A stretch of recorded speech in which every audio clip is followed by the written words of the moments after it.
नमस्कार दोस्तों।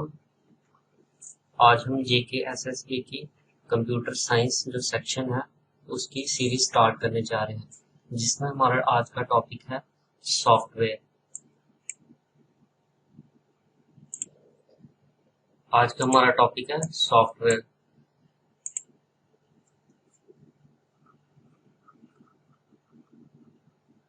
सॉफ्टवेयर क्या होता है? सेट ऑफ प्रोग्राम्स होता है।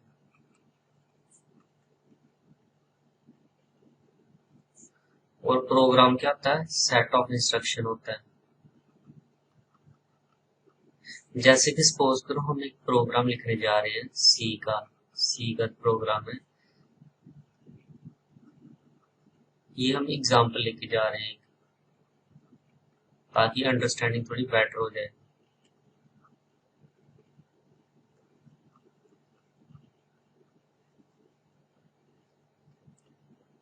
इसमें क्या है? एक इंस्ट्रक्शन है हैश इंक्लूड, इसका अपना एक मीनिंग है सी लैंग्वेज का।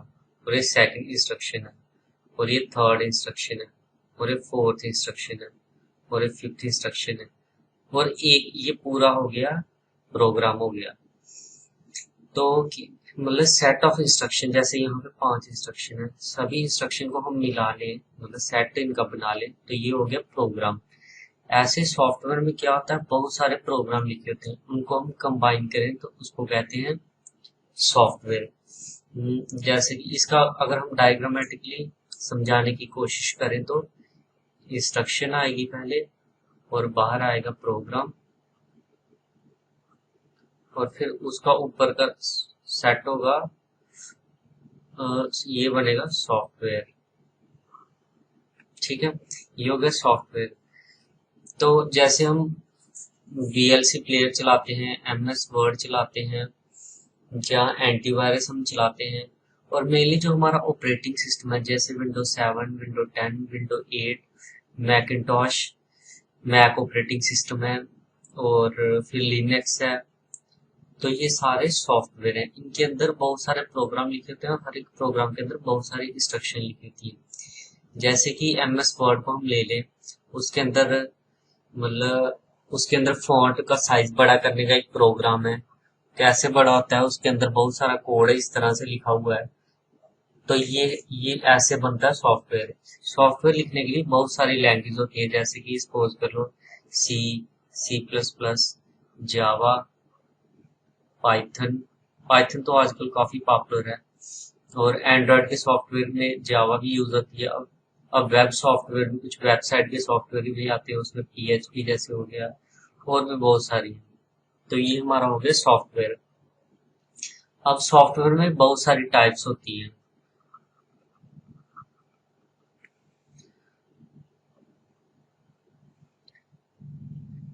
जैसे कि एक हो गई सिस्टम सॉफ्टवेयर,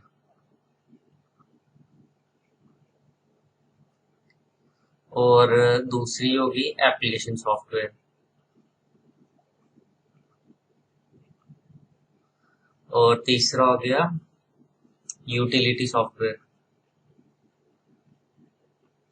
अब हम इन तीनों को बारी बारी से एक्सप्लेन करेंगे।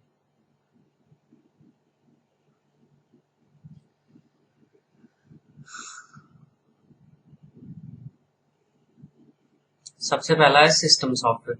जैसे कि जब हम कंप्यूटर खरीदते हैं, दुकान पे जाते हैं, तो हम उसको कहते हैं लैपटॉप। जब खरीदते हैं, जब PC खरीदते हैं, तो उसको हम कह देते हैं कि भाई हमारे कंप्यूटर में या लैपटॉप में विंडो 10 डाल दे।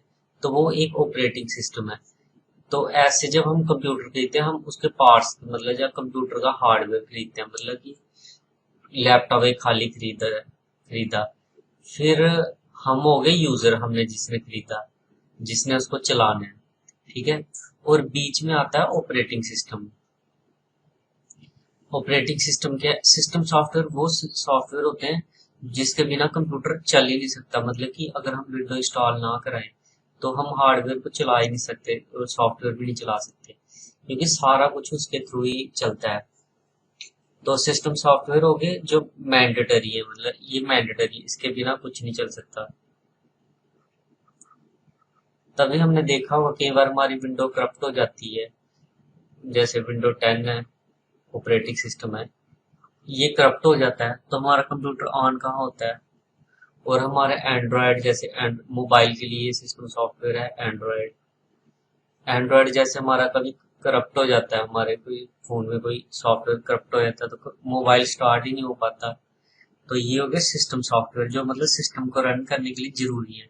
और ये मतलब कि बिटवीन हार्डवेयर और यूजर के बीच में आते हैं, हार्डवेयर या सॉफ्टवेयर।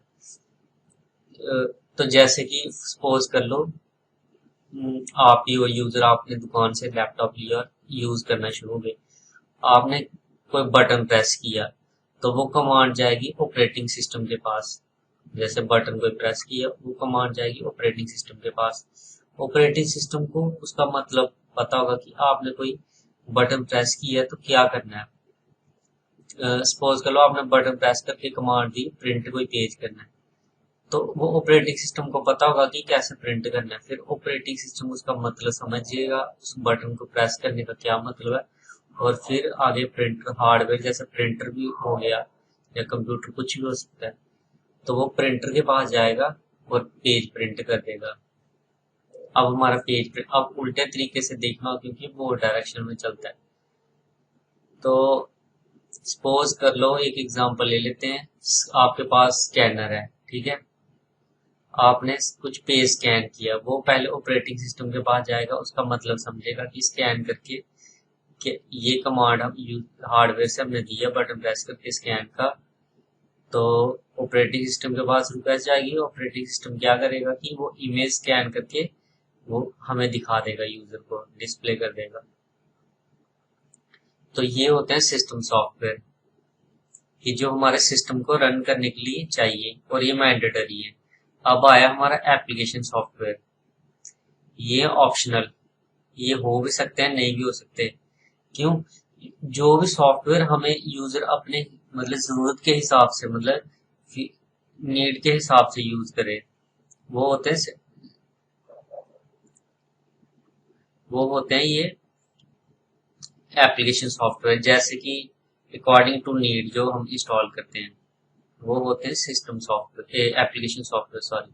फॉर एग्जांपल, जैसे हमने कोई वीडियो प्ले करने के लिए हमें वीएलसी चाहिए होता है, हम ना भी वीडियो प्ले करें तब भी तो हमारा कंप्यूटर चलता जाता है, ये जरूरत के हिसाब से ना।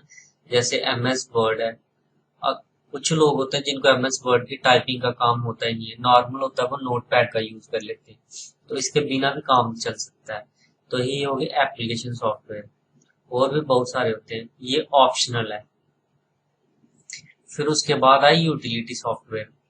यूटिलिटी सॉफ्टवेयर वो सॉफ्टवेयर होते हैं जो हमारे बाकी सिस्टम को मतलब स्मूथली रन करने में हेल्प करे। सपोज कर लो कि हमारे कंप्यूटर में आ गया वायरस, ठीक है, वायरस आया, उसने हमारा कंप्यूटर को खराब कर दिया। अब क्या है कि अब कंप्यूटर को वायरस से बचाने के लिए हमें कुछ ना कुछ ऐसा रखना पड़ेगा जो बचा के रखे हमारे कंप्यूटर को वायरस को, मतलब कि कंप्यूटर को स्मूथली रन करने में हेल्प करे, वो होते हैं यूटिलिटी सॉफ्टवेयर। जैसे कि अब वायरस आ गया, उसको बचाने के लिए मतलब क्या हम यूज करते हैं, एंटीवायरस। एंटीवायरस तो वो एक हो गया यूटिलिटी सॉफ्टवेयर। तो ऐसे बहुत सारे होते हैं। तो इन दोनों के इन दोनों के बीच में ये काफी इंपॉर्टेंट है, ये एप्लीकेशन सॉफ्टवेयर और यूटिलिटी सॉफ्टवेयर, इन दोनों के बीच में डिफरेंस पूछ सकता है। जब सिस्टम सॉफ्टवेयर में पूछ सकता है कि काफी सारे ऑप्शन दे देगा, उसमें एंड्रॉयड पूछ लेगा कौन सा होता है ऑपरेटिंग सिस्टम। जैसे सिस्टम सॉफ्टवेयर ऐसे एंड्रॉयड है, कुछ ऐसे पूछेगा, विंडो 10 वगैरह कम ही पूछेगा। फिर आता है लाइनक्स भी है, ये ऐसे पूछेगा जो कम पता हो सबको। ठीक है, ये हमारे हो गए आज के सॉफ्टवेयर के टाइप्स हो गए। ठीक है, अब सपोज कर लो हम यूजर हैं, ठीक है, जो कंप्यूटर है ना हमारा, ये अंडरस्टैंड करता है ओनली बाइनरी लैंग्वेज। बाइनरी का मतलब टू, मतलब इसको सिर्फ 0 और 1 से वर्क करता है, 0 और 1। जैसे कि हम डे टू डे लाइफ में अपने पैसे काउंट करते हैं, नोट वगैरह, तो हम 0 से लेके 9 तक डिजिट यूज करते हैं। जैसे कि हमारे 10 रुपए हुए, तो हमने 0 और जैसे कि 109 रुपीज हुए तो हम 109, ये 09 के बीच में आएगा तो हम डे टू डे लाइफ में मतलब कि ये यूज करते हैं decimal number system. Decimal number system इसमें क्या होता है, डेसिमल में 10 डिजिट ही होते हैं 0 से लेकर 9 तक, ठीक है। बट जो कंप्यूटर है ये सिर्फ बाइनरी को अंडरस्टैंड करता है, 0 और 1 को। 0 का मतलब होता है ऑफ। अब 0 1 का मतलब क्या, अब कंप्यूटर हम अपना ओपन करके देखें तो उसमें 0 1 तो कुछ दिखेगा नहीं, हम थक जाएंगे तो उसमें, लेकिन हमें 0 1 कुछ भी नहीं दिखेगा। तो इसलिए अब हम पूछ सकते हैं कि 0 1 का मतलब क्या है। जो हमारा कंप्यूटर है वो तो बेसिकली करंट पे चलता है ना। अब 0 का मतलब होता है हमारे कंप्यूटर के अंदर बहुत सारे कैपेसिटर्स होते हैं, कैपेसिटर्स होते हैं। अब 0 का मतलब क्या है कि अब उस कैपेसिटर को जब करंट नहीं हो, उसके अंदर चार्ज नहीं हो, तो उसको हम कहते हैं 0 मतलब ऑफ, और 1 का मतलब होता है ऑन, ठीक है।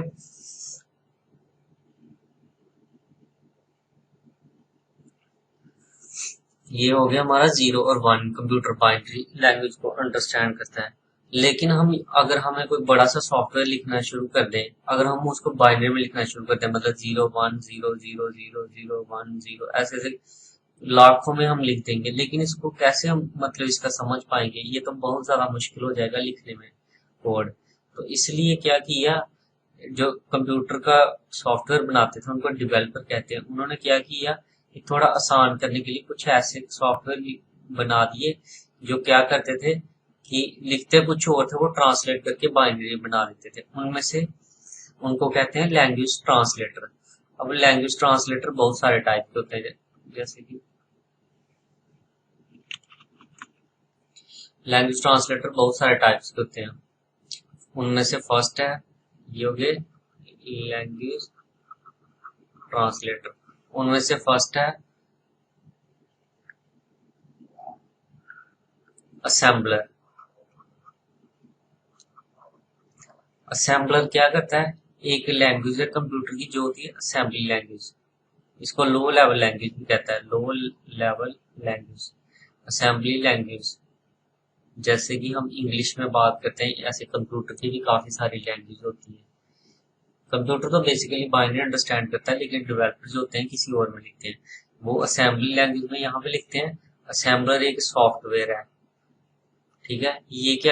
इस ये क्या करता है, ये उसको कन्वर्ट कर देता है मशीन कोड में, मतलब 0 1 की फॉर्म में। मतलब अब आसान हो गया कितना। अब ये असेंबली लैंग्वेज निमोनिक्स का यूज करते हैं। निमोनिक्स का मतलब कि जैसे कुछ दो नंबर को ऐड करना कंप्यूटर में, तो हम डेवलपर लिखते थे ऐड, जैसे कोई कहीं पे जैसे मेमोरी की किसी लोकेशन में M1 M2 पे पड़ी है वैल्यू, तो इसका मतलब क्या हुआ है, दो वैल्यू को ऐड करो और M1 के अंदर डाल दो। अब कितना आसान हो गया निमोनिक्स का यूज करके।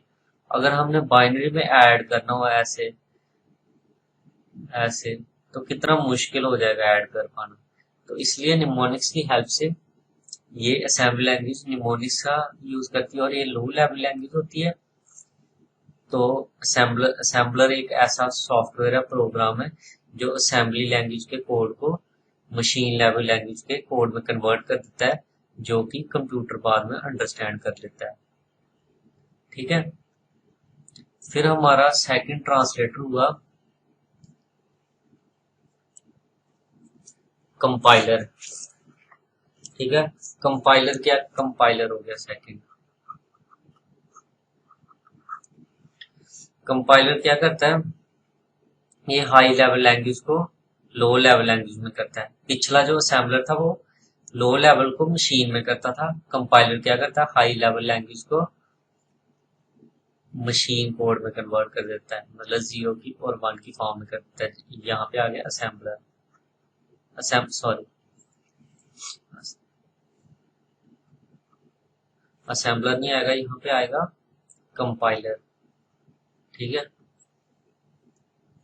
और फिर ये क्या करता है कि जैसे इतना सारा हमने प्रोग्राम लिखा होता है, जैसे कि सबसे पहला ये हमने इतना बड़ा प्रोग्राम लिखा था, जैसे फर्स्ट, ये क्या करता है कि सारे प्रोग्राम को एक साथ कंपाइल करता है कंपाइलर सारे को एक साथ रीड करता है, मतलब रीड को कहते हैं कंपाइल। और अगर कुछ गलती हो लास्ट में एरर्स दिखाता है। अगर हमने कुछ गलती लिखी की हो प्रोग्राम को लिखने में, गलती किस तरह की कि जैसे हमने यहाँ पे वाइड की जगह बी ओ लिखा हो, सिर्फ कुछ भी हो सकता है, जैसे ये कर्ली ब्रैकेट ना डाली हो कोई भी, तो ये एरर को लास्ट में दिखाता है। इसमें मेनली जेकेएसएसबी के हिसाब से क्या है कि ये हाई लेवल लैंग्वेज को लो लेवल लैंग्वेज में कन्वर्ट, हाई लेवल लैंग्वेज को मशीन लेवल लैंग्वेज में कन्वर्ट करता है, और एरर होल कोड को एक साथ कंपाइल करके एरर लास्ट में दिखाता है। और थर्ड टाइप का जो हमारा ट्रांसलेटर है उसका नाम है इंटरप्रेटर।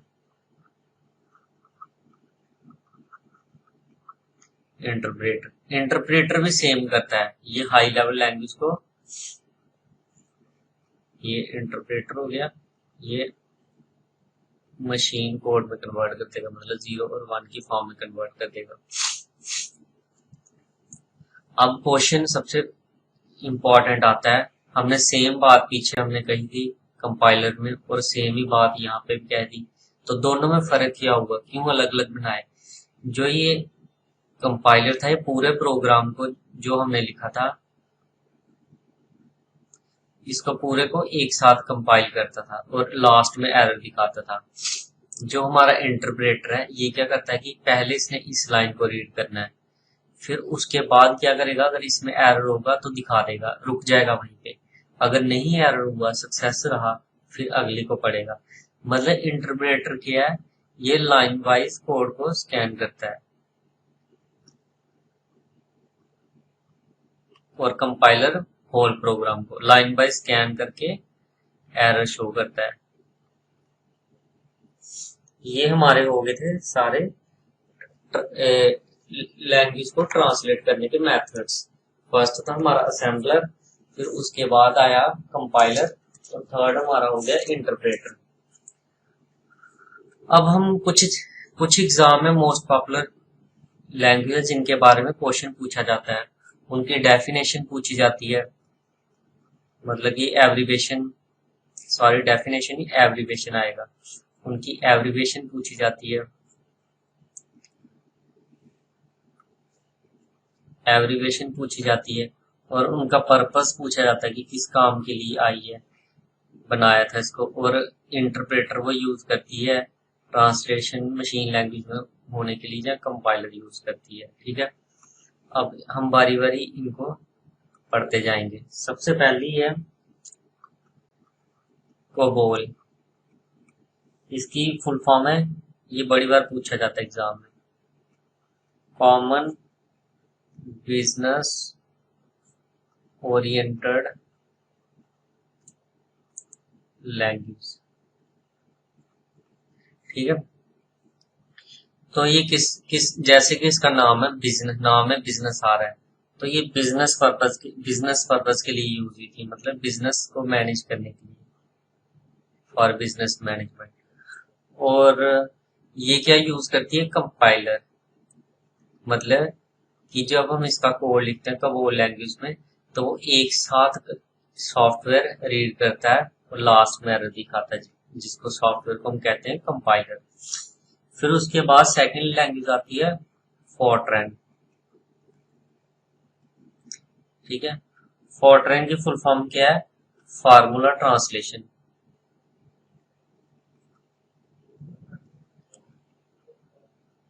जैसे कि फार्मूला लिखा हुआ है, इसका मतलब ये है कि ये कैलकुलेशन के लिए यूज होती है, मतलब साइंटिफिक कैलकुलेशन के लिए।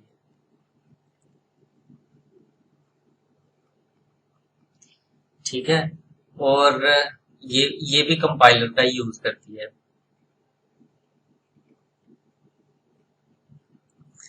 ठीक है,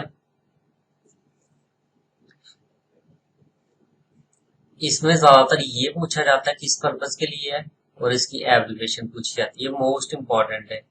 इनको आप नोट डाउन कर लीजिए पेपर पे, इसको और इसको। सभी लैंग्वेज में ये दो पूछे जाते हैं, पर्पस और एब्रीविएशन पूछी जाती है। अब थर्ड हमारी लिस्प, मोस्ट इंपॉर्टेंट। लिस्ट इसका क्या है, लिस्ट प्रोसेसिंग। ये आर्टिफिशियल इंटेलिजेंस में यूज होती है।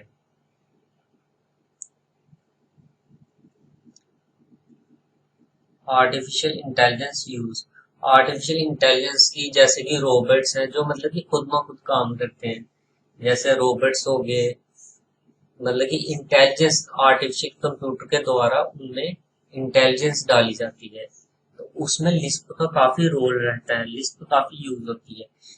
ये दोनों का यूज करती है, कंपाइलर का भी यूज करती है और इंटरप्रेटर का भी यूज करती है। अब आप पूछोगे कि दोनों का कैसे यूज कर सकती है। हो सकता है कि कुछ इसका प्रोसेसिंग जो है कंपाइलेशन के थ्रू होती है और नेक्स्ट स्टेप में फिर उसी डेटा को प्रोसेस इंटरप्रिटेशन के थ्रू किया जाए। लेकिन ये इतना डेप्थ में जे केसेस भी मैं नहीं पूछेंगे, इसलिए क्रैश कोर्स में मैं थोड़ा ही मेन करवाऊंगा, इन डेप्थ नहीं करवाऊंगा। फिर उसके बाद आती है फोर्थ, एल्गोल। ये भी काफी इंपॉर्टेंट है। एल्गोल का मतलब क्या आता है? Algorithmic language.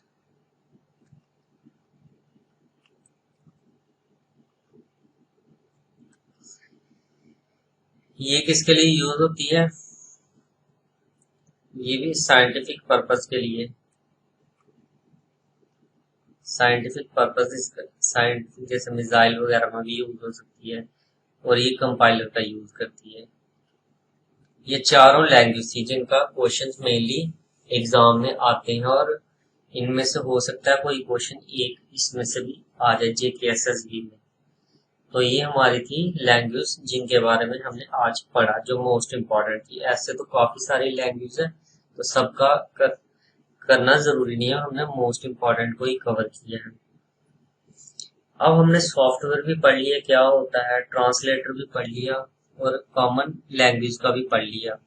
अब हम इसके बाद पढ़ेंगे लैंग्वेज में के थ्रू हमारा सॉफ्टवेयर भी अब बन चुका है, अब उसको चलाना कैसे। जब हम सॉफ्टवेयर बनाते हैं, हम जैसे कि सिस्टम सॉफ्टवेयर है विंडो 10,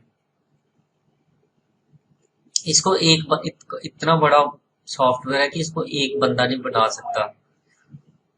तो इसको बहुत सारी टीम में बांटा जाता है, पर्सन्स में। मान लो सपोज कर लो ये पर्सन 1 है और ये पर्सन 2 है, ठीक है।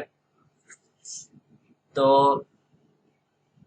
अब इन्होंने दोनों ने प्रोग्राम बना दिया, प्रोग्राम 1 बना दिया, ये प्रोग्राम 2 सपोज कर लो बना लिया। जब ये कंपाइल करते हैं एक फाइल बनती है जिसके अंदर ऑब्जेक्ट कोड लिखा होता है। बस इतना याद कर लो, ऑब्जेक्ट कोड बनता है कंपाइलेशन या इंटरप्रिटेशन के बाद। ये ऑब्जेक्ट कोड 2 हो गए। अब हमने बनाना था विंडो 10, ये तो अलग अलग पार्ट बन गए। इस टीम में पर्सन एक बनाया उसका फंक्शन और इसने एक बनाया। तो अब आगे क्या किया जाएगा? अब इन दोनों को तो हमने कंबाइन करके विंडो 10 बनाना था। तो क्या होता है कि हमारा एक सॉफ्टवेयर आता है जिसका नाम है लिंकर। वो क्या करता है, वो इन दोनों को कंबाइन कर देता है। मतलब कि कहने का मतलब ये हुआ कि वो सारे ऑब्जेक्ट को कंबाइन करके एक सिंगल सिंगल ईएक्सी फाइल बनाएगा। सिंगल एग्जीक्यूटेबल, एग्जीक्यूटेबल होती है जिसको, एग्जीक्यूटेबल का मतलब कि जो रन की जा सके, मतलब चलाई जा सके। ये क्या करता है कि different different parts object codes को लेके एक एक सॉफ्टवेयर, सिंगल सॉफ्टवेयर बना देता है, जिसको उस फाइल की मतलब एक्सटेंशन जैसे कि MP3 गानों के लिए होती है, वैसे EXE इस एग्जीक्यूटेबल फाइल की एक्सटेंशन होती है विंडोज में, और अदर ऑपरेटिंग सिस्टम की अलग अलग होती है। ये याद रखने की जरूरत नहीं है। और अब बात आई, हमने टाइप्स ऑफ सॉफ्टवेयर पढ़े थे, system software, utility software, application software. अब ये लिंकर मैं कह रहा हूँ कि एक सॉफ्टवेयर है, ये कौन से टाइप का सॉफ्टवेयर है? ये है सिस्टम सॉफ्टवेयर, सिस्टम सॉफ्टवेयर, ठीक है। तो ये होता है लिंकर, सभी मॉड्यूल्स के कंबाइन करके एक सॉफ्टवेयर बनता है जो लिंक कंबाइन करता है लिंकर और एक सिंगल एग्जीक्यूटेबल फाइल बना देती है। और लिंकर हमारा जो है ये सिस्टम सॉफ्टवेयर है। फिर उसके बाद हमारी एक और, अब लिंकर हमने एक सॉफ्टवेयर कंबाइन करके एक सिंगल फाइल भी बना दी, सिंगल सिंगल एग्जीक्यूटेबल फाइल भी बना दी। अब इसको चलाना है कंप्यूटर पे। जब हम डबल क्लिक करके रन करते हैं तो फिर क्या होता है, अब फाइल चलानी है तो ये सबसे पहले रैम में लोड होनी चाहिए। ठीक है, रैम में लोड कौन कराता है, वो भी एक सिस्टम सॉफ्टवेयर है, उसका नाम है लोडर।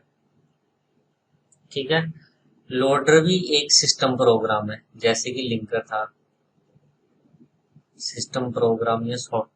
ठीक है, सिस्टम प्रोग्राम है ये भी। ये क्या करता है कि जब हम डबल क्लिक करते हैं उसकी लोकेशन फाइंड करता है, फाइल कहाँ से चली, और उसको पकड़ता है, और मतलब कि उसको उसका एड्रेस लोकेट करता है कि हार्ड डिस्क में कहाँ पे पड़ा हुआ है, और उसको पकड़ के रैम के अंदर लोड करवा देता है।